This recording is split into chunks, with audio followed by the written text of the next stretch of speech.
সাবেক প্রধানমন্ত্রী শেখ হাসিনার রাজনৈতিক বক্তব্য দেওয়ার প্রতিবাদে জেলায় জেলায় বুলডোজার কর্মসূচি পালন করেছে ছাত্র জনতা। বিভিন্ন স্থানে শেখ মুজিবুর রহমানের প্রতিকৃতি ভেঙে ফেলার পাশাপাশি বিশ্ববিদ্যালয়গুলোতে শেখ পরিবারের সদস্যদের নামের ফলক খুলে ফেলা হয়। বিক্ষুব্ধ জনতা জানায়, ছাত্র হত্যার সঙ্গে জড়িত ফ্যাসিবাদীদের কোনো চিহ্ন বাংলাদেশের মাটিতে ঠাঁই নেই। অবিলম্বে শেখ হাসিনাকে দেশে ফেরত এনে শাস্তির ব্যবস্থা করার দাবিও জানান তারা। ধানমন্ডি এলাকায় ৫ নম্বর সড়কে অবস্থিত শেখ হাসিনার বাসভবন সুধা সদনে আগুন জ্বালান ছাত্র জনতা। এর আগে ধানমন্ডি ৩২ নম্বরের শেখ মুজিবুর রহমানের বাড়িতে আগুন দেওয়া হয়। রাতে সোয়া ১১টার দিকে ক্রেন ও এক্সক্যাভেটর দিয়ে বাড়িটি ভাঙার কাজ শুরু হয়। রাত সোয়া ১টার পর সেই কাজে কিছুটা বিরতি দেওয়া হয়। পরে আরও একটি এক্সক্যাভেটর ভাঙার কাজে যোগ দেয়।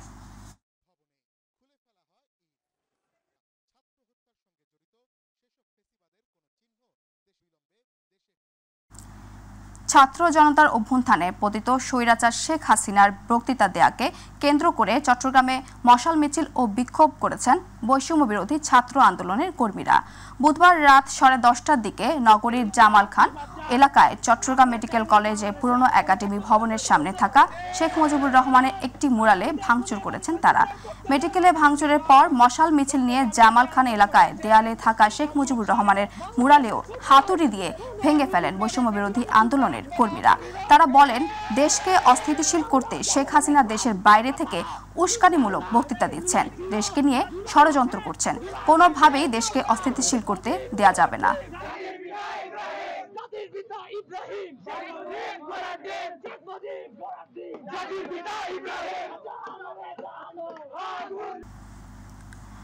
আওয়ামী লীগের যুগ্ম সাধারণ সম্পাদক ও কুষ্টিয়া ৩ আসনের সাবেক সংসদ সদস্য মাহবুবুল আলম হানিফের কুষ্টিয়ার পিটিআই রোডের বাড়িতে আগুন ও এক্সক্যাভেটর দিয়ে ভেঙে দিয়েছে বৈষম্য বিরোধী ছাত্র ও জনতা।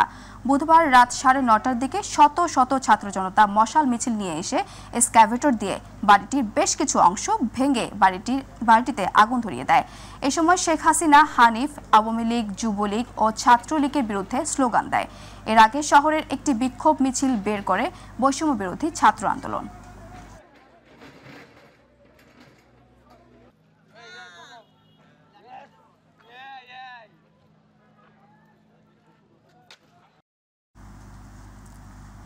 সিলেট জেলা প্রশাসকের কার্যালয়ের সামনে স্থপতি শেখ মুজিবুর রহমানের মুরালে বুলডোজার দিয়ে গুঁড়িয়ে দেওয়া হয়েছে। বুধবার রাতে বৈষম্য বিরোধী ছাত্ররা বুলডোজার নিয়ে মুরালটি ভেঙে ফেলেন। বুধবার রাত 9:30টার দিকে বন্দর বাজার এলাকায় বিক্ষোভ সমাবেশ করেন বৈষম্য বিরোধী ছাত্ররা। পরে তারা বিক্ষোভ মিছিল বের করেন। এ সময় শিক্ষার্থীরা আওয়ামী লীগ ও স্বৈরাচারী বিরোধী বিভিন্ন স্লোগান দেন। এর আগে তাওহিদি জনতার ব্যানারে মুরালটি অপসারণের দাবি জানানো হয়েছে। বুধবার রাতে বৈষম্য বিরোধী শিক্ষার্থীরা মুরালটি গুঁড়িয়ে দেন।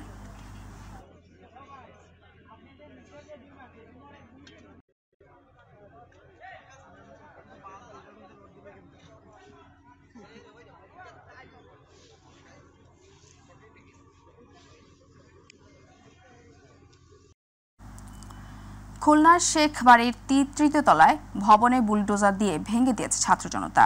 বুধবার রাত 9:30টার দিকে খুলনার বৈষম্য বিরোধী ছাত্র আন্দোলনের ডাকা লং মার্চ কর্মসূচিতে নগরীর শেরে বাংলা রোডের শেখ বাড়ির এই ভবনটিতে গুঁড়িয়ে দেওয়া হয়।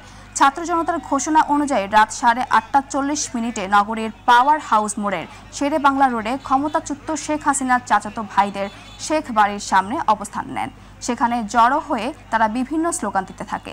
প্রথমে একটি বুলডোজার বাড়ির সামনে নিয়ে আসে আন্দোলনকারীরা। পরে বড় একটি বুলডোজার মাধ্যমে তৃতীয় তলার ভবনটি ভাঙতে শুরু করে। বৈষম্য বিরোধী ছাত্র আন্দোলনে গত 5 আগস্ট এই শেখ বাড়ির ভাঙচুর করে আন্দোলনকারীরা।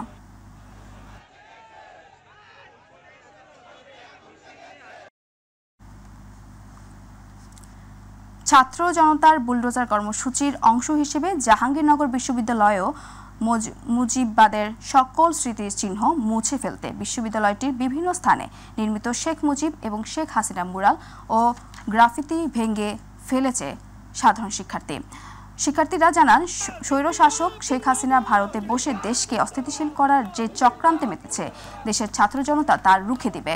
ভবিষ্যতে আওয়ামী লীগের রাজনীতি আর কখনো ফিরতে দেয়া হবে না বলেও জানান শিক্ষার্থীরা।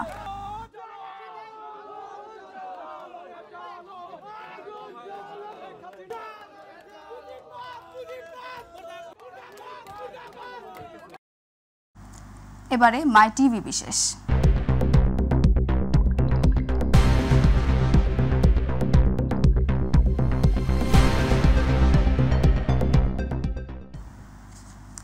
রাজধানীতে দিনকে দিন জনপ্রিয় হয়ে ওঠা রাইড শেয়ারিং নিয়ে জনমনে বিরাজ করছে হতাশা ও ক্ষোভ।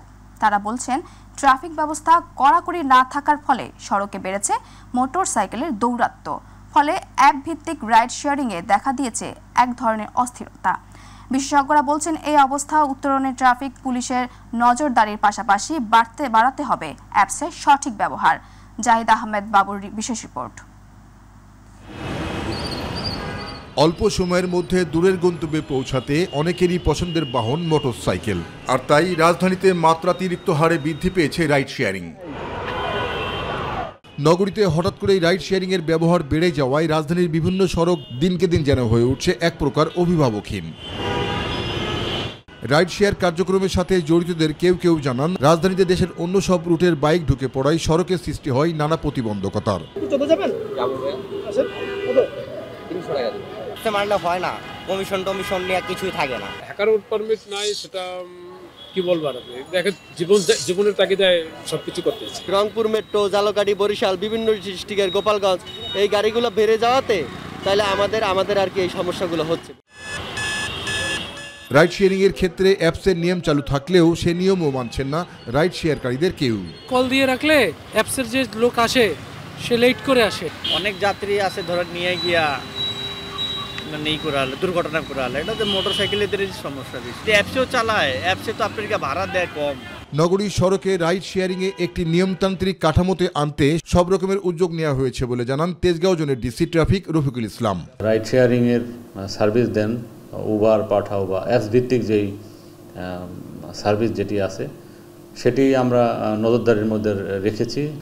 অ্যাপস ভিত্তিক রাইড শেয়ার করে থাকেন তাদেরকে অনুরোধ জানাবো তারা যেন তাদের নিরাপত্তার স্বার্থেই তারা যেন অ্যাপস ইউজ করে যেন এই গাড়িগুলো ব্যবহার করেন। আর অ্যাপ ছাড়া যাত্রী নেওয়ার কোনো সুযোগ নেই, এটি রাইড শেয়ারিং নীতিমালায় স্পষ্ট লেখা রয়েছে বলে জানান বিশেষজ্ঞরা। 10-12 লক্ষ মোটরসাইকেল ঢাকা শহরে চলছে, অ্যাপ ছাড়াই তারা চলছে। তারা কিন্তু এটা বাণিজ্যিকভাবে যাত্রী পরিবহন করছে।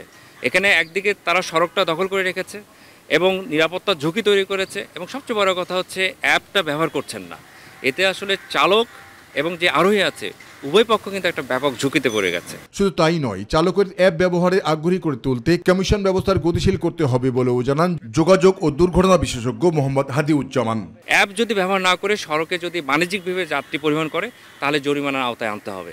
এনফোর্সমেন্টটা কিন্তু আসলে পরিপক্ক করতে হবে। অ্যাপ ব্যবহার করলে সরকার যে রাজস্ব পাওয়ার কথা সেখান থেকে কিন্তু সরকার বঞ্চিত হচ্ছে। রাজধানীর বিভিন্ন গুরুত্বপূর্ণ সড়কের মোড় এখনো রাইড শেয়ার করা বাইক চালকদের দখলে, ফলে নগরীর ফুটপাত ঘেঁষে বসে থাকা এইসব বাইকারদের কারণে নানা বিড়ম্বনায় পড়ছেন পথচারীরা।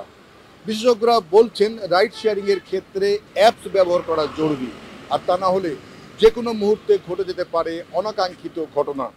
সবাই বলছেন, এই অবস্থা থেকে উত্তরণে বাড়াতে হবে কর্তৃপক্ষের যথাযথ নজরদারি। জাহিদ আহমেদ বাবু, মাই টিভি, ঢাকা। মেঝে ও সিঁড়িতে ধুলার স্তর, ব্যবহৃত টিস্যু, মাস্ক, কাগজের টুকরো ও ফলের খোসার ছড়াছড়ি, নোংরা টয়লেট, দুর্গন্ধে ওয়ার্ডে থাকাও যেন কষ্টকর। এমন দুর্বিষহ পরিবেশেই চিকিৎসা সেবা চলছে ঠাকুরগাঁও 250 শয্যা বিশিষ্ট হাসপাতালে। রোগীরা বলছেন, চিকিৎসা সেবা নিয়েও যেন রয়েছে অভিযোগ। প্রতিনিধি রফিকুল ইসলাম রোহানের প্রতিবেদন। 2018 সালে 250 শয্যা বিশিষ্ট হাসপাতাল হিসেবে উন্নীত করা হয় ঠাকুরগাঁয়ের এই হাসপাতালটি। বহির্বিভাগ, জরুরি বিভাগ, শিশু বিভাগ, মেডিসিন বিভাগ সহ অন্যান্য বিভাগ মিলিয়ে প্রতিদিন গড়ে প্রায় 1000 থেকে 1500 মানুষ চিকিৎসা নিতে আসেন এখানে। তবে 3 দফায় হাসপাতালটি শয্যা উন্নীত হলেও পরিষ্কার পরিচ্ছন্নতার দিক দিয়ে পিছিয়ে রয়েছে কর্তৃপক্ষ। শুধু তাই নয়, কর্তব্যরত নার্সদের ব্যবহারেও অসন্তুষ্ট সেবা নিতে আসা রোগীরা। দূর দূরান্ত থেকে আসি এখানে চিকিৎসা নিতে, আমাদের সাথে গাফিলতিগিরি করা হয়। এখান থেকে কিছু কিছু মনে করছে নার্স আছে অনেক ভালো, কিন্তু আর কিছু কিছু আছে ওরা খুব দুর্ব্যবহার করে আমাদের সাথে। এখানে তো চারপাশে ময়লা আবর্জনা, এটা যদি আরেকটু পরিষ্কার পরিচ্ছন্নতা হয় তাহলে আমাদের রোগীদের জন্য একটু ভালো হয়, সুবিধা হয়। হাসপাতালটি ঘুরে দেখা যায় মূল ফটক পেরিয়ে ঢুকতে প্রতিটি সিঁড়ি ও মেঝেতে ধুলোর স্তর। ওয়ার্ডগুলোর বিভিন্ন স্থানে পড়ে আছে কাগজের টুকরো, টয়লেটও নোংরা দুর্গন্ধ। গেটের সামনে ভাত ফেলে রাখছে, ওই টিবলে কাপড় ধুচ্ছে, ওখানে খাওয়া দাওয়া, ওখানে থালি বাটি মাজা। বাচ্চারা অসুস্থ হবে কি, বাচ্চার সাথে তার গার্জেন অসুস্থ হয়ে যাচ্ছে এবং এখানে একদম সাথে সাথে এখানকার দুর্গন্ধ ভিতরে যাচ্ছে, এখানে থাকা যায় না। এখানে আমি মনে করি যে কর্তৃপক্ষের উচিত যে এক্সট্রা পরিষ্কার পরিচ্ছন্নতার জন্য এক্সট্রা কোনো ব্যবস্থা নেওয়া, যে এই জায়গায় প্রয়োজনীয় লোক বানানো উচিত। হাসপাতাল কর্তৃপক্ষ বলছে প্রয়োজনীয় জনবল না থাকায় এমন পরিস্থিতির শিকার হচ্ছেন তারা। জনবল নিয়োগ হলেই সমস্যার সমাধান হবে বলেও আশ্বাস দিলেন তারা। পরের কথা আপনারা বললেন শিশু ওয়ার্ড এবং আমাদের মেডিসিন ওয়ার্ড, এই দুটো ওয়ার্ডই আমাদের মূলত আসলে রোগীর সংখ্যা বা চাপ অনেক বেশি। পরিচ্ছন্নতা কর্মী এবং অন্যান্য আয়া ওয়ার্ড বয়, এই পদগুলোতে এখনো শূন্যতা আছে। এগুলোতে যদি আমরা কিছু আমাদের জনবল শূন্যতা যদি পূরণ হয়, এবং সাথে সবচেয়ে বেশি যেটা জরুরি সেটা হচ্ছে আমাদের সিনিয়র স্টাফ নার্স। এটা আমাদের এই হাসপাতালের তুলনায় একদমই অপ্রতুল। এটা যদি আমরা একটু সিনিয়র স্টাফ নার্স আমরা পাই এবং পরিচ্ছন্ন কর্মসূচি পাই, তাহলে এই অভিযোগগুলো আশা করি অনেকখানি সমাধান করা সম্ভব হবে। আতিকুর রহমান তিতাস, মাই টিভি। এবারে আমাদের কৃষি।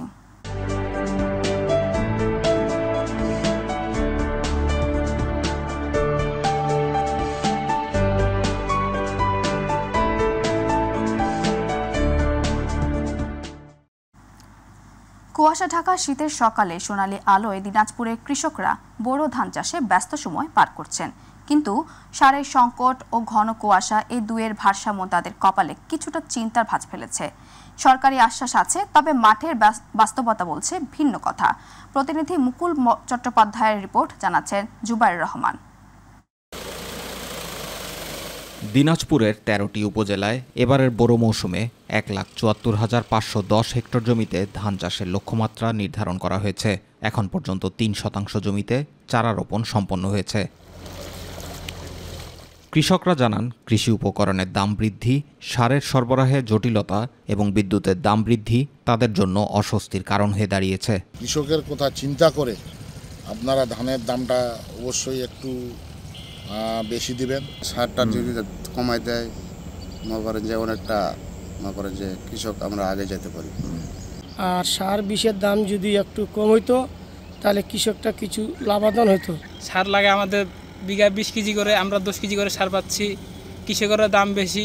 দাম যদি না পায় কৃষক, তাহলে সার বিষ দিয়ে দেশের সামনে আগাবে কিভাবে? আর বছর কাটা ধান বেচছি 52-53 টাকা বস্তা, এই বছর বেচছি 37-38 টাকা বস্তা। জেলা কৃষি সম্প্রসারণ অধিদপ্তর বলছে, এবছর দিনাজপুরে ১,১০,৫১০ হেক্টর জমিতে বোরো ধানের চাষের লক্ষ্যমাত্রা নির্ধারণ করা হয়েছে।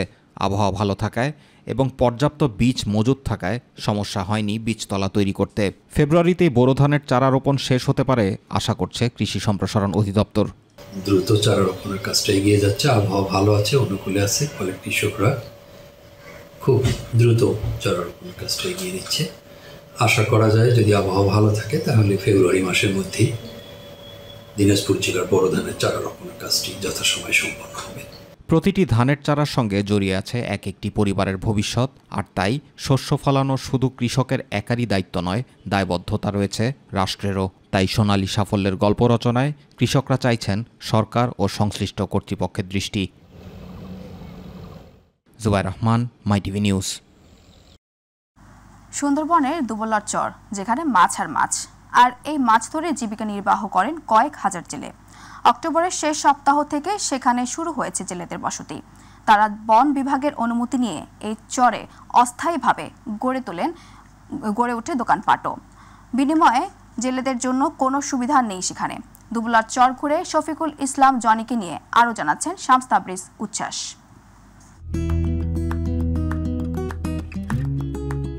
কেউ ব্যস্ত রান্নায়, কেউ গৃহস্থালী কাজে। বঙ্গোপসাগরের তীরে জেগে ওঠা এই চরে কর্মব্যস্ত প্রায় 25,000 পুরুষ। হাট বাজার, রাস্তাঘাট, মসজিদ, মন্দির সবকিছুই আছে সেখানে, কিন্তু নেই কোনো নারীর বসবাস। বলছি সুন্দরবনের দক্ষিণে অবস্থিত বাগেরহাট জেলার শরণখোলার 81 বর্গমাইল আয়তনের বিশাল জেলেগ্রাম দুবলার চরের কথা। সেখানে বছরে 6 মাস একসাথে বসবাস করে প্রায় 25,000 জেলে। সাগর থেকে মাছ সংগ্রহ, বাছাই ও শুটকি তৈরি করে ব্যবসায়ীদের কাছে বিক্রি সহ সব কাজই করেন এই নারীশূন্য গ্রামের জেলেরা। 3 মাস হয়েছে এখন এখানে আইছি, ওই আমার বাড়ি সিটা এখানে আমি ব্যবসা করি আর কি, ব্যবসা করি চিটাং মাছ নিয়ে যাই। আমরা রান্না বান্না করি, জাল ধরি, আমরা মাছ শাক মারি, এবার এই ধরে জাল টালে ডাঙা ধরেছি, এখন সাড়ে করি, আবার এত দুদিন পরে চলে যাবো। লম্বা যে শুটকিটা তারা 400 টাকা কেজি বিক্রি করে, আমাদের সেই একই শুটকি, একই মাপের শুটকি আমাদের 600 টাকা বিক্রি হয়। কারণ হচ্ছে একটা, সেটা হলো এই শুটকিটা একেবারেই অর্গানিক মুক্ত, স্বাস্থ্যসম্মত এবং খুব সুস্বাদু। দুবলার চর মূলত সনাতন ধর্মাবলম্বীদের তীর্থস্থান, রাসমেলা এবং হরিণের জন্য বিখ্যাত।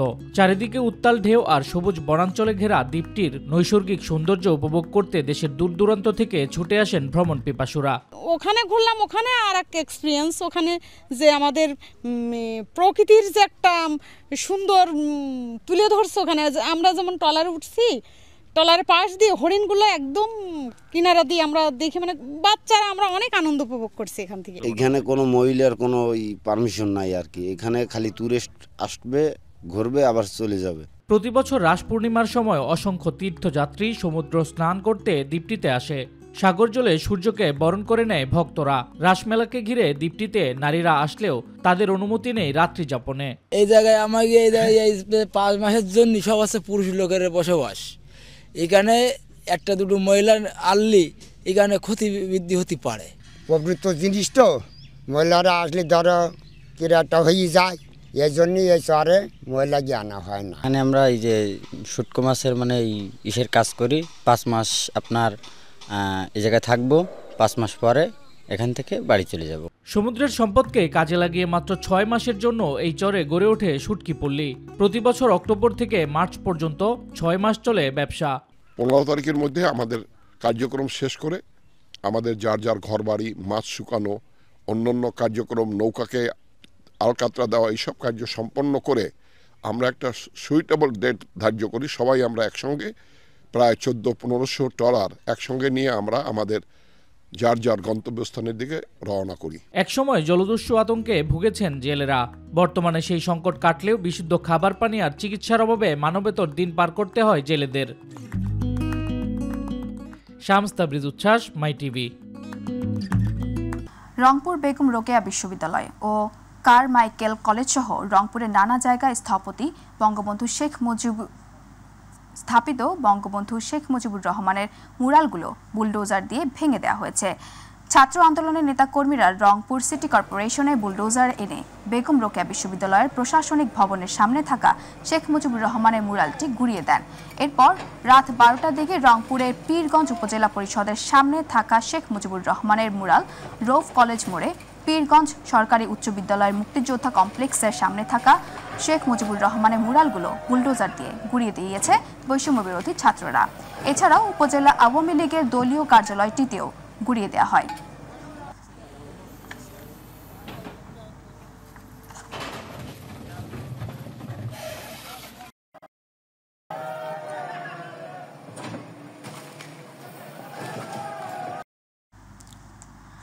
দর্শক, এই মুহূর্তে বরিশাল থেকে ছাত্র জনতার বুলডোজার কর্মসূচির খবর জানাতে যুক্ত হচ্ছে সহকর্মী পারভেজ রাসেলের সাথে। পারভেজ, ছাত্র জনতার কর্মসূচির কি খবর আছে আপনার কাছে? পারভেজ, আমাকে জানাবেন।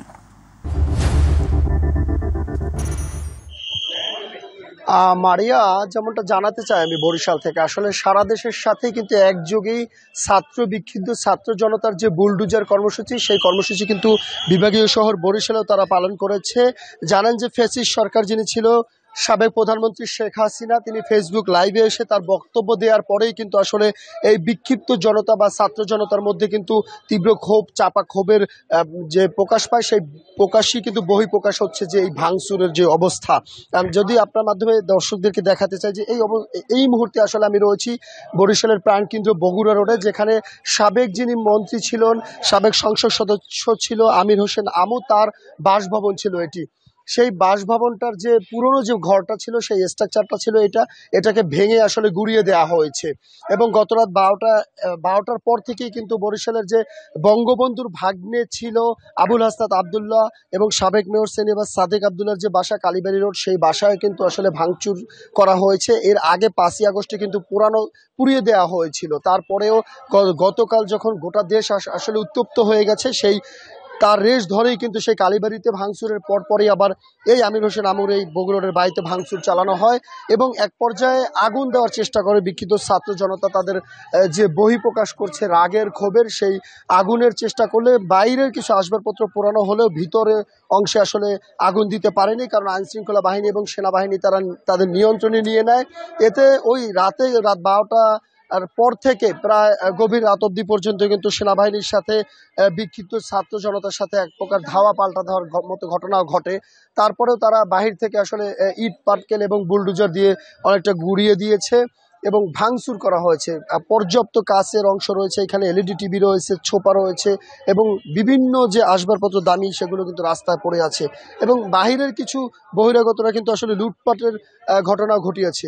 সব মিলিয়ে যখন আতঙ্ক ছড়িয়ে পড়েছে, সব কিন্তু দেখতে বরিশালের সর্বসাধারণের মানুষ কিন্তু আসলে ছুটে আসছে যে এই জনগণের টাকায় করা রাষ্ট্রের অর্থে গড়া যে বাড়িটা আছে, যে ধ্বংসস্তূপে পরিণত হয়েছে, সেগুলো কিন্তু এখন মানুষ আসলে উৎসাহ নিয়ে দেখতে আসছে এবং অনেকে ক্ষোভও প্রকাশ করছে, কেউ আনন্দও প্রকাশ করছে যে আসলে রাষ্ট্রের সম্পদটাকে কিভাবে তারা মিসইউজ করেছে। মাত্র একদিন এসে কিন্তু থাকতো সাবেক সেই মন্ত্রী আমির হোসেন আমু এখানে, বা অথবা এক রাত থাকতো, সেই জন্য এখানে হাজার হাজার কোটি টাকার কিন্তু যে বিলাসী বা আয়ুষী জীবন আমরা বলবো সেই ব্যবস্থাপনা কিন্তু করেছে। এখানে নান্দনিক সব কিছু কিন্তু এখানে রেখেছিল, বিভিন্ন কারুকাজ যেগুলো আসলে দেশের বাহির থেকে আনা হয়েছিল।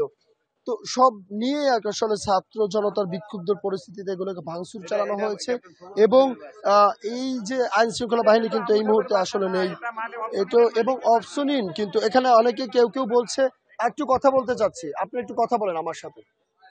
আপনি বললেন যে কার বাসা, এই যে আসলে আমরা জানি না, তথ্যে গ্যাপ আছে, এটা আসলে কার বাসা? এটা ক্যাপ্টেন সবুর খানের বাসা। ওই অপরসাইডেরটা হইছে ওই অপরসাইডেরটা হইছে আমু সাহেবের বাসা, কিন্তু মিস্টেক করে ক্যাপ্টেন সবুর খানের বাসাটা ভাঙচুর হয়েছে। যখন ভাঙচুর করছে তখন আপনারা কোথায় ছিলেন? কেন বলেননি যে এটা আমু সাহেবের বাসা? তখন তো আমরা কেউ ছিলাম না। এইটা ক্যাপ্টেন সবুর খানের বাসা। আমির হোসেন আমু সাহেবের বাসা কোনটা? এইটাই পূর্বশেরটা, পশ্চিম পাশে পূর্বশেরটা। এখানে যারা স্থানীয় রয়েছে তাদের মধ্যেও আসলে কিছুটা ইয়া রয়েছে যে এটা আমির হোসেন আমু সাহেবের বাসা না, এটা যিনি অপশনের মালিক রয়েছেন সবুর খান, তার বাসা। তারপর আমরা বলবো ছাত্র জনতা তাদের বিজয় হয়েছে, তারা আনন্দের সাথে তাদের ক্ষোভগুলোর বহিঃপ্রকাশ করেছে এভাবে ভাঙচুর করে। সাধারণ মনেও কিন্তু যারা দেখতে আসেন তারাও কিন্তু আনন্দ প্রকাশ করছে এবং তারা প্রত্যাশা করছে আগামীতে যেন সরকারের রাষ্ট্রের কোনো সম্পদের আর মিসইউজ না হয়। তা আমার কাছে আপাতত এই রয়েছে। পারভেজ, আপনাকে ধন্যবাদ। থেকে ছাত্র জনতার বুলডোজার কর্মসূচি যত ধন্যবাদ পারভেজ আপনাকে।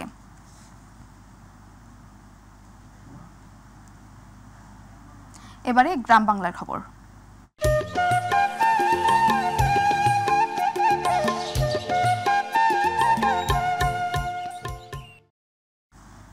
তারুণ্যের উৎসব উদযাপন উপলক্ষে যশোরে অটিজম ও এনডিডি শিশু ও ব্যক্তিদের নিয়ে চিত্রাঙ্কন প্রতিযোগিতা ও পুরস্কার বিতরণী অনুষ্ঠান অনুষ্ঠিত হয়েছে।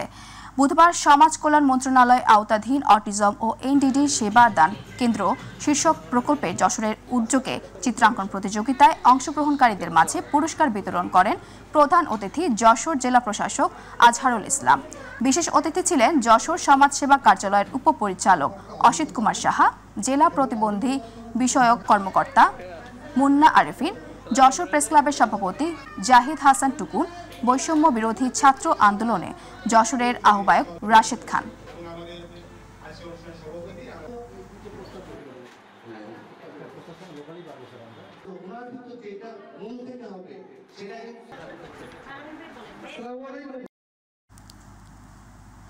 রবি মৌসুমে কৃষি প্রণোদনা কর্মসূচির আওতায় দিনাজপুরের পার্বতীপুরে বোরো ধানের সমলয় ব্লক প্রদর্শনীর রাইস প্লান্টারের মাধ্যমে চারা রোপণ কর্মসূচির উদ্বোধন করা হয়েছে। কৃষি সম্প্রসারণ অধিদপ্তরের উদ্যোগে উপজেলার হাবড়া ইউনিয়নের রসুলপুর গ্রামে এই আয়োজন করা হয়। এ সময় দিনাজপুরের অতিরিক্ত উপপরিচালক মোহাম্মদ আনিসুজ্জামান, উপজেলা নির্বাহী কর্মকর্তা ফাতেমা খাতুন, উপজেলা কৃষি কর্মকর্তা রাজীব হুসাইন, বিভিন্ন ইউনিয়নের কর্মকর্তা, উপসহকারী কৃষি কর্মকর্তা ছাড়াও স্থানীয় কৃষকরা উপস্থিত ছিলেন।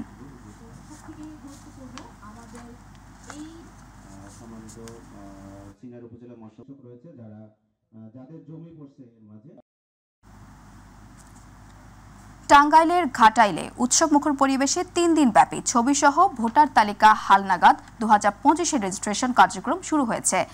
ঘাটাইল উপজেলার পৌরসভা রেজিস্ট্রেশন কাজ করার মাধ্যমে এই কার্যক্রমের উদ্বোধন করেন ময়মনসিংহ আঞ্চলিক নির্বাচন কর্মকর্তা মোহাম্মদ শাহিনুল ইসলাম প্রামাণিক।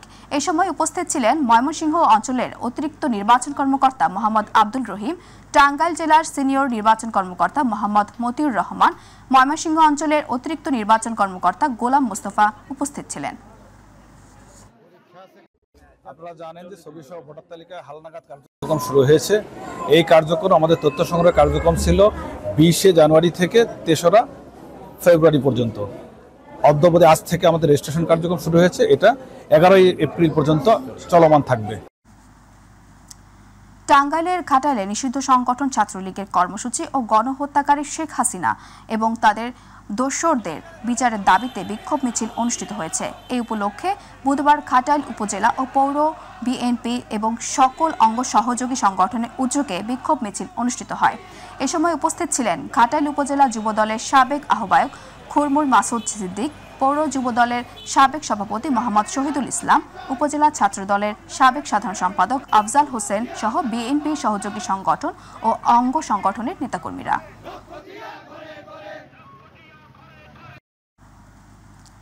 চাঁদপুরের মতলব উত্তরে ইটবাহী ট্রলি চাপায় নূরজাহান বেগম নামে এক বৃদ্ধার মৃত্যু হয়েছে। এই ঘটনায় গুরুতর আহত হয়েছেন বৃদ্ধার নাতি মোরসালিন। আহত মোরসালিনকে উদ্ধার করে উপজেলা স্বাস্থ্য কমপ্লেক্সে ভর্তি করা হয়েছে। বুধবার উপজেলার সুগন্ধি বেড়িবাঁধের উপরে এ দুর্ঘটনা ঘটে। ঘটনার পর থেকে ট্রলি চালক পলাতক রয়েছে। বিষয়টি নিশ্চিত করেন মতলব উত্তর থানার ভারপ্রাপ্ত কর্মকর্তা মোহাম্মদ রবিউল হক।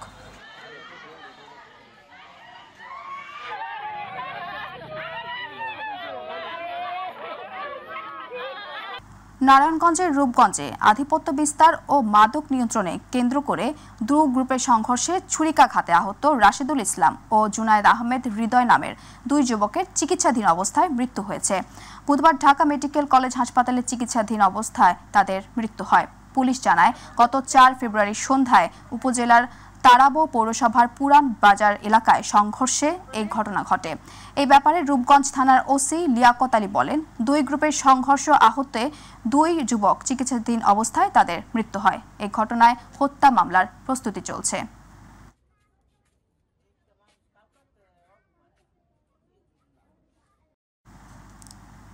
সমৃদ্ধ হোক গ্রন্থাগার, এই আমাদের অঙ্গীকার। এই প্রতিপাদ্য নিয়ে লক্ষ্মীপুরের রায়পুরে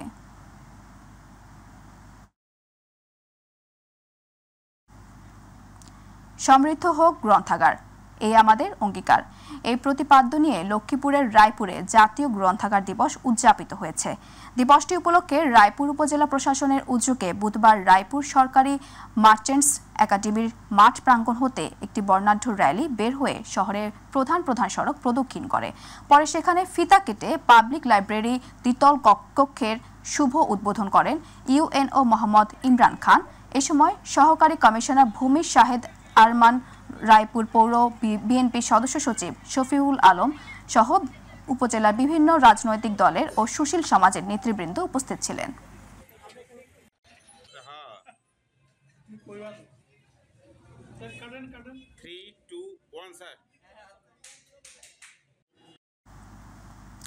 ব্রাহ্মণবাড়িয়ায় সাংস্কৃতিক ব্যক্তিত্ব বাংলাদেশ কালচারাল সোসাইটি এবং প্রবাসী ফাউন্ডেশনের প্রতিষ্ঠাতা ও সভাপতি পীরজাদা নুরুল আবেদিনকে সংবর্ধনা ও সম্মাননা প্রদান অনুষ্ঠান অনুষ্ঠিত হয়েছে।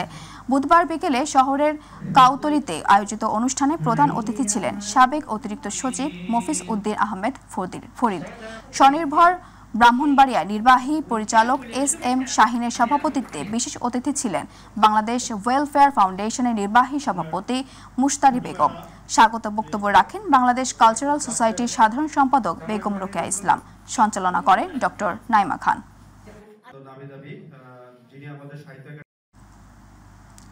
মাগুরায় মোহাম্মদপুর উপজেলা বিএনপি আয়োজনে দল পুনর্গঠন প্রক্রিয়ায় অংশ হিসেবে সকল ওয়ার্ড ভিত্তিক কমিটি গঠন উপলক্ষে মতবিনিময় সভা অনুষ্ঠিত হয়েছে। বুধবার আমিনুর রহমান কলেজ মাঠ প্রাঙ্গণে মতবিনিময় সভায় জেলা বিএনপির যুগ্ম আহ্বায়ক পিকুল খানের সঞ্চালনায় অনুষ্ঠানে সভাপতিত্ব করেন জেলা বিএনপির সিনিয়র যুগ্ম আহ্বায়ক আক্তার হোসেন। বক্তব্য রাখেন জেলা বিএনপির সদস্য অধ্যক্ষ মইমুর আলী মৃধা, জাহাঙ্গীর আলম বাচ্চু, অধ্যক্ষ মতিউর রহমান সহ আরও অনেকে। বরিশালে কেন্দ্রীয় কৃষক দলের সদস্য ও জেলা কৃষক দলের সাবেক সভাপতি মোহাম্মদ আলতাফ হোসেন তালুকদার আর নেই। ইন্না লিল্লাহি ওয়া ইন্না ইলাইহি রাজিউন। দীর্ঘদিন লিভার সিরোসিস রোগে আক্রান্ত হয়ে চিকিৎসারত অবস্থায় মৃত্যুবরণ করেন তিনি। বুধবার বাদ আসর নগরীর মুসলিম কবরস্থানে মরদেহ দাফন করা হয়। তার জানাজায় উপস্থিত ছিলেন বিএনপির চেয়ারপারসন খালেদা জিয়ার উপদেষ্টা মুজিবুর রহমান, মহানগর বিএনপির সাবেক সদস্য সচিব মীর জাহিদুল কবির জাহিদ, চেম্বার অব কমার্সের সভাপতি এবাদুল হক চান, সাবেক সংসদ সদস্য মেজবা উদ্দিন ফরহাদ সহ বিভিন্ন দল ও সংগঠনের নেতৃবৃন্দ।